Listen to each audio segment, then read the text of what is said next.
Female का most sensitive part, जिसे English में वजाइना और हिंदी में योनि कहते हैं, उसमें खुजली क्यों होती है? सवाल में जवाब छिपा हुआ है कि भाई वो फीमेल का मोस्ट सेंसिटिव बॉडी पार्ट है और जो भी ज्यादा संवेदनशील अंग होगा उसमें इचिंग, इन्फेक्शन, एलर्जी की समस्या तो बनी ही रहेगी ना। और ऐसा फीमेल के साथ ही नहीं, मेल के साथ भी है। मेल का वो सेंसिटिव बॉडी पार्ट जिसे पीनस हेड कहते हैं, वहां पर भी इन्फेक्शन, एलर्जी की समस्याएं देखी जा सकती हैं। ये योनि में खुजली होना है तो बड़ी छोटी सी समस्या, एक बार लेकिन हो जाए तो आपका दिन का चैन और रात का सुकून खराब कर देती है। आप मेंटली डिस्टर्ब रहते हैं, बार बार ध्यान आपका वहीं जाता है कि आपको इचिंग हो रही है, आपके मूड स्विंग रहते हैं और सेक्स में भी आपका मन नहीं लगता। ये समस्या भी कुछ ऐसी है कि हर किसी से आप डिस्कस भी नहीं कर पाते हैं। तो आज इसी प्रॉब्लम के बारे में कि किस वजह से होती है, क्या कारण होते हैं, सिम्टम्स क्या होते हैं और इसका सोल्यूशन क्या है, मैं बात करने वाली हूँ। ये वीडियो खासकर महिलाओं के लिए बहुत ही इंपॉर्टेंट साबित हो सकता है, तो बने रहिए अगर कोई फीमेल मेरी इस वीडियो को देख रही है। मर्दों के लिए भी खास हो सकता है क्योंकि उनको वैसे भी अपने अंग से ज्यादा किसी फीमेल के अंग के बारे में जानने में कुछ ज्यादा ही रुचि होती है। योनि में खुजली की समस्या एक आम समस्या है जो किसी भी वर्ग की महिला को हो सकती है। यह 12 साल की उम्र की लड़की से लेके 60 साल की औरत को भी हो सकती है। आमतौर पर फीमेल वजाइना में बैक्टीरिया और फंगस मौजूद रहते ही हैं, लेकिन जब हार्मोनल चेंजेस का टाइम आता है, जो कि पीरियड के दौरान, पीरियड से पहले, पीरियड के टाइम या पीरियड के बाद भी, जो बॉडी में हार्मोनल चेंजेस होने की वजह से जो केमिकल चेंजेस आते हैं, उसके वजह से वहां पर जो फंगस होती है उसमें बढ़ोतरी हो जाती है, जिसकी वजह से फीमेल वजाइना में खुजली की शिकायत हो सकती है। पीरियड के टाइम पर भी, पीरियड के दौरान भी और पीरियड के बाद भी। आपने नोटिस भी किया होगा कि आपको पीरियड आने से पहले आपको वजाइना में हल्का हल्का इस तरह से ईचिंग महसूस होती होगी। किसी बीमारी से अगर आप ग्रसित हैं, आपकी दवाइयां चल रही है, एंटीबायोटिक दवाइयां आप इनका सेवन कर रहे हैं, तो इसकी वजह से भी जो वजाइना का जो पीएच लेवल होता है वो डिस्टर्ब हो जाता है और ये खुजली की संभावनाएं बन सकती हैं। कई बार गर्भ निरोधक गोली या फिर आप जो अदर मेथड यूज करते हैं प्रेगनेंसी से बचने के लिए कि आपने कॉपर टी लगा ली, ये चीजें महिलाओं को सूट नहीं करती। सबकी बात नहीं कर रही, लेकिन कुछ कुछ महिलाएं ऐसी होती है जिन्हें ये चीजें सूट नहीं करती और उनकी वजाइना में इन्फेक्शन, एलर्जी और खुजली की समस्या पैदा हो जाती है।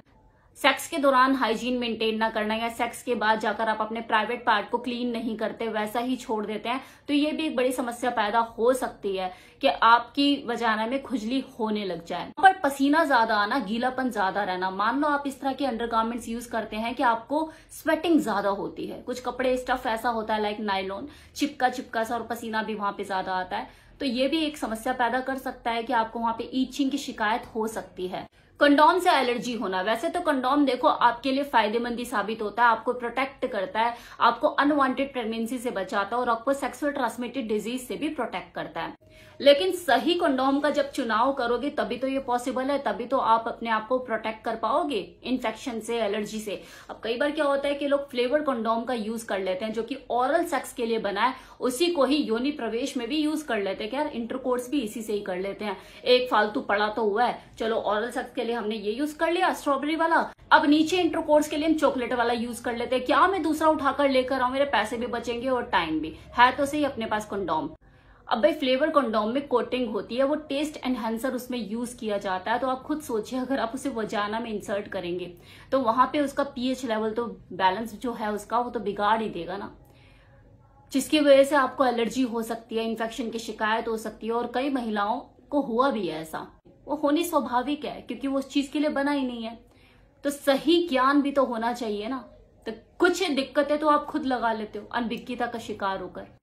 प्रेगनेंसी के दौरान वो जो 9 महीने का पीरियड होता है जब बच्चा पेट में होता है, एक फीमेल बॉडी न जाने कितने हार्मोनल चेंजेस से गुजरती है, उस दौरान भी आपकी वजाइना में खुजली या इन्फेक्शन की शिकायत होना स्वाभाविक है।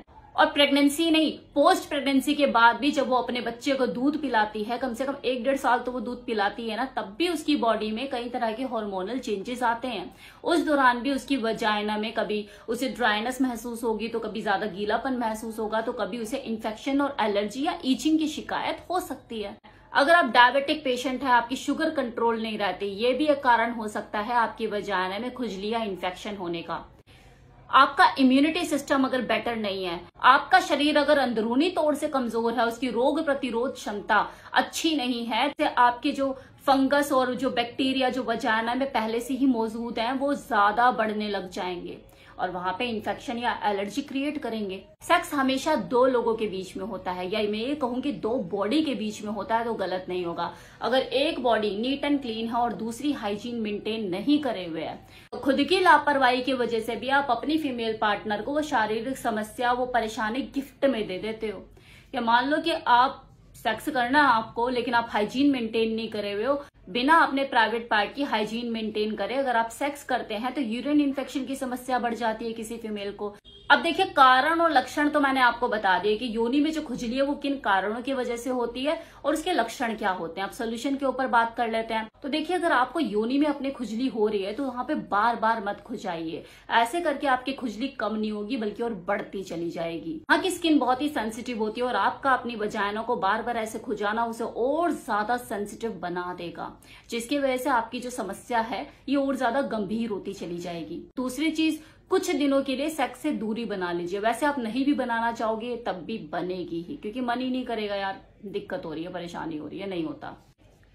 कुछ महिलाएं अपने इस इन्फेक्शन, इस एलर्जी या खुजली को दूर करने के लिए खुद ही डॉक्टर बन जाती है। डिटोल घोला पानी में और साफ कर लिया, तो ये काम भी ना करें, क्योंकि आपको नहीं पता कि वो एलर्जी या इन्फेक्शन किस वजह से हुआ है। तो खुद डॉक्टर बनने से अच्छा है किसी स्पेशलिस्ट से कंसल्ट करें, क्योंकि आपके प्राइवेट पार्ट का मामला है जो कि बहुत ही सेंसिटिव अंग है। तो आपको बेटर एडवाइस और बेटर मेडिसिन सजेस्ट करेगा, वही दवाई देगा जो उस वक्त उस जगह के लिए जरूरी है। और अब एक लास्ट चीज, जो चीज आपके हाथ में, आपके कंट्रोल में है वो तो आप करें ही करें। या आपको पता है कि हाइजीन मेंटेन करना ये आपके हाथ में है, तो साफ सफाई का ध्यान रखें। एंटीबायोटिक दवाई कि हाँ बुखार है, खांसी है, जुकाम है, उठाकर खा ली, ये दवाइयां ऐसे ही ना खाएं। जितना ज्यादा हो सके इसे अवॉइड करें, क्योंकि इससे भी आपको जो पीएच लेवल है वो डिस्टर्ब होता है। तीसरी चीज, गर्मियों में खासकर आपको पता ही है कि हमारी इंडिया का वेदर कैसा और कैसी भयंकर गर्मी पड़ती है, पसीने में बॉडी तरबतर हो जाती है ना। तो जितना हो सके आप अंदर के जो अंडर गारमेंट्स है वो उस मटेरियल के पहने जो कि जल्दी सूखें। कॉटन की आप यूज कर सकते हैं डेली वेयर में। हाँ, अगर बेडरूम की प्लानिंग है, कुछ ऐसा वैसा दिमाग में चल रहा है, तो आप कुछ घंटों के लिए कुछ अलग अलग स्टफ के, नायलॉन के या कुछ अट्रैक्टिव से अंडर गारमेंट्स कुछ टाइम के लिए पहन सकते हो, वो एक अलग चीज है। लेकिन डेली वेयर में आप उसी तरह के पैंटी ब्रा, उसी तरह के अंडर गारमेंट्स पहनो जो जल्दी सूखे, हवादार हो, पसीना का आए भी तो जल्दी सूख जाए। तो ये सावधानी, ये सतर्कता आप जरूर बरतें। इससे भी आप काफी हद तक अपनी ये जो खुजली की समस्या है इसे कंट्रोल कर सकते हो। बाकी अगर इन्फेक्शन या खुजली की वजह कुछ और है, कुछ मेडिकल इश्यू है, तो इसके लिए आप डॉक्टर से ही कंसल्ट करें। तो ये था मेरी तरफ से आज का वीडियो। उम्मीद करती हूँ आपको पसंद आई होगी ये information. Thank you so much.